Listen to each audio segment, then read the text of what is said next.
Welcome to our channel. Today we how to connect Apple Home to Matter thermostats, complete guide step by step clearly. To connect Apple Home to Matter thermostats, start by ensuring that your Apple Home app is updated to the latest version.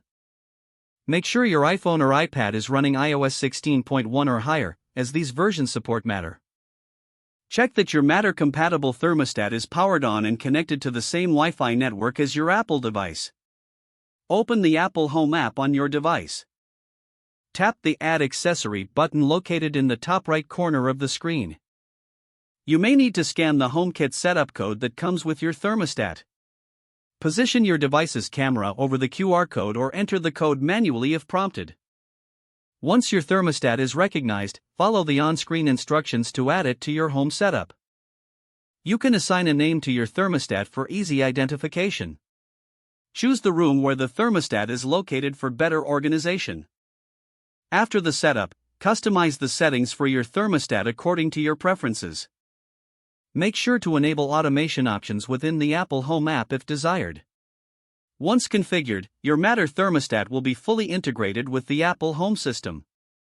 You can now control your thermostat using Siri or directly from the Home app. Monitor temperature settings and make adjustments remotely if needed.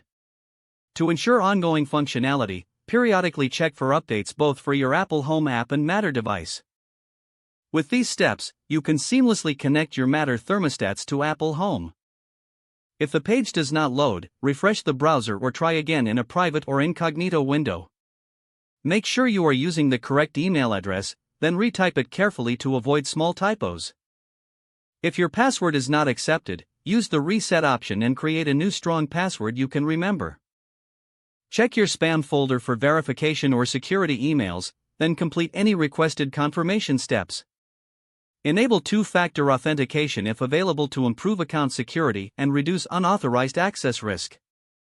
After signing in, review your profile details so your contact information and settings are accurate and current.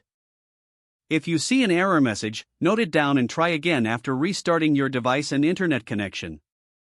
Log out when you finish, especially on shared devices, to keep your account and payment information secure. If the page does not load, refresh the browser or try again in a private or incognito window. Make sure you are using the correct email address, then retype it carefully to avoid small typos. If your password is not accepted, use the reset option and create a new strong password you can remember. Don't forget to like this video and subscribe to our channel for more step-by-step tech guides.